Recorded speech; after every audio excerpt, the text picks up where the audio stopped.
ressenti du vieillissement global de la population et de la question du grand âge, il est fort. Hein, quand on est maire, on y a affaire de manière quasi quotidienne. Le vieillissement de la population est une des principales tendances démographiques qui va avoir un impact déterminant sur la structure de la population dans les dizaines d'années à venir. C'est une dynamique qui va générer des besoins importants en termes d'adaptation des territoires, à la fois au niveau des logements, de la mobilité, des équipements, des services, des espaces publics, etc. C'est une dynamique qui est déjà en cours. En l'espace de 10 ans, on constate une augmentation de près de 30% de la part des personnes âgées de plus de 60 ans sur le territoire alsacien. Le vieillissement de la population concerne tous les territoires. Certains territoires sont d'ores et déjà concernés par une part de personnes âgées de plus de 60 ans élevée, notamment les territoires du nord et de l'ouest de l'Alsace. Au bout de 50 ans.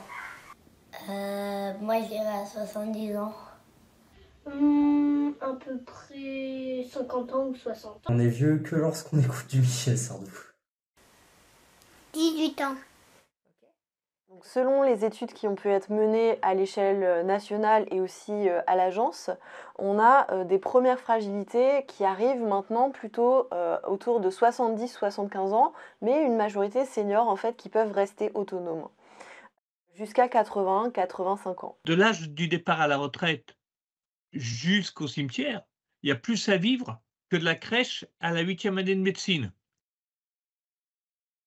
Donc cette analyse très globalisante permet en tout cas de voir qu'on a plusieurs classes d'âge, plusieurs problématiques qui appellent du coup des réponses différentes en termes de politique publique. L'ADUS a été une des premières à montrer ça avec la mobilité urbaine, où on voit quand on prend les cohortes de population, donc dans l'enquête de 2009, et qu'on regarde les personnes de 65 ans, et qu'on regarde les gens 10 ans après, dans l'enquête de 2019, qui ont 75 ans, leur mobilité quotidienne n'a pas bougé. Mais l'enjeu essentiel, c'est que cette déprise, c'est-à-dire que la perte d'habitude d'être intégré à la vie sociale, qu'elle soit le plus éloignée possible, pour que les gens restent en forme.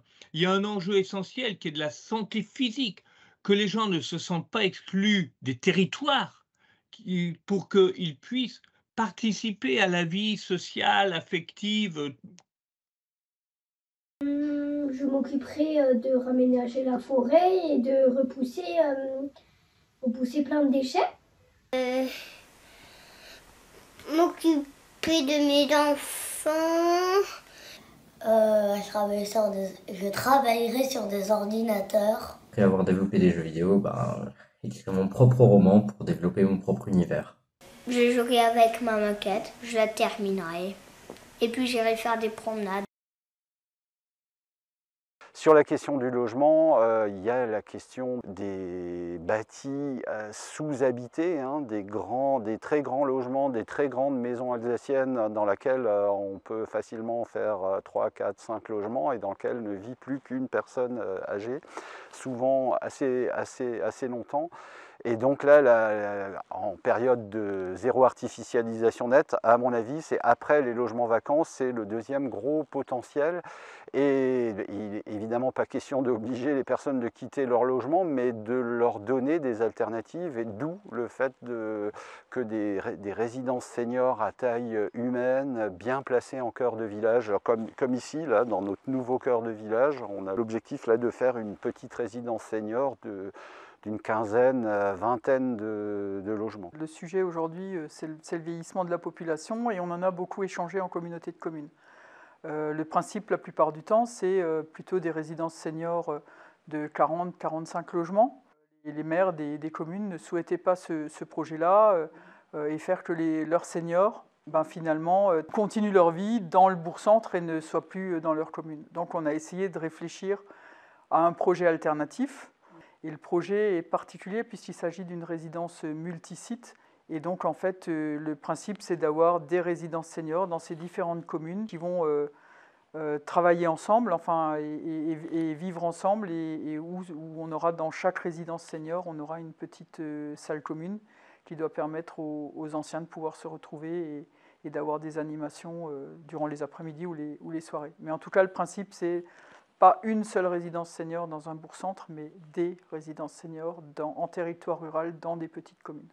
On a un mal fou à trouver un opérateur, probablement parce que la taille fait que le modèle économique est difficile à trouver. Bon, on ne désespère pas, on continue à chercher, donc là d'autant plus que le foncier là maintenant et tout l'environnement est en place. Ça a été un tout petit peu compliqué, oui. Mais là aujourd'hui on a le partenaire qui est là, on travaille avec les différentes communes, on a des études de faisabilité sur les bâtiments. Chaque commune travaille avec le bailleur à son niveau et ça se passe bien. La problématique, c'est vraiment la salle commune, le financement de cette salle commune qui aujourd'hui est compliqué.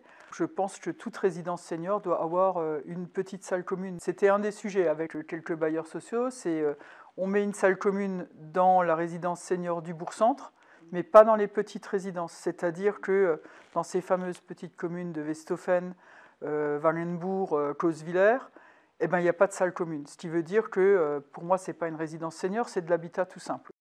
Donc, nous avons réalisé l'année dernière, en lien avec la CEA, un recensement de l'offre en résidence dédiée pour personnes âgées autonomes. Cette étude devait aider à qualifier les besoins pour les années à venir.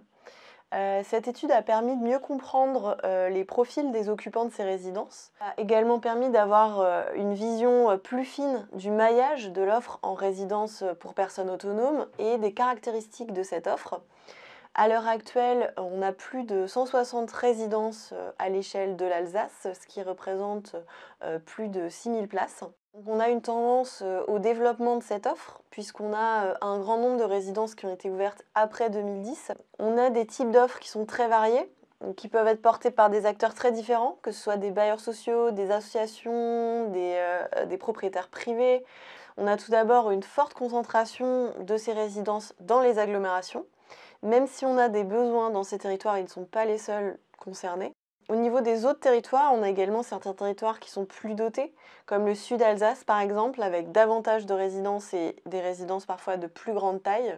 A l'inverse, les territoires nord et ouest alsaciens apparaissent moins dotés, alors qu'ils sont concernés par des besoins importants. Le développement de cette offre et la recherche aussi d'une répartition plus équilibrée sur le territoire nous paraissent être des enjeux importants pour l'avenir.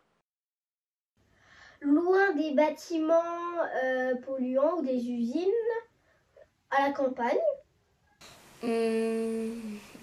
Dans un petit village. Dans un petit village ou dans des vallées. Florimont. Dans un hôtel pour personnes âgées à Lingolsheim. Je ne sais pas s'il y a un modèle, je pense qu'il y a plusieurs modèles et je crois que c'est à chaque territoire d'arriver à trouver son modèle. Je pense qu'en territoire rural, oui, je pense que ça peut être un modèle parce que les personnes âgées, elles ont quand même envie de rester dans leur village, c'est là où elles ont leurs amis, c'est là où elles ont l'ensemble de leurs connaissances et donc de pouvoir se retrouver entre elles, c'est quand même bien plus simple que de les délocaliser et de les déplacer à 10 ou 15 km de là. Aujourd'hui, c'est le premier projet. Donc je pense qu'il a fallu se battre un tout petit peu plus pour essayer de le demander, de l'imposer et de faire qu'aujourd'hui il va se faire. Et je pense que c'est ce premier modèle qui permettra d'en construire d'autres par la suite.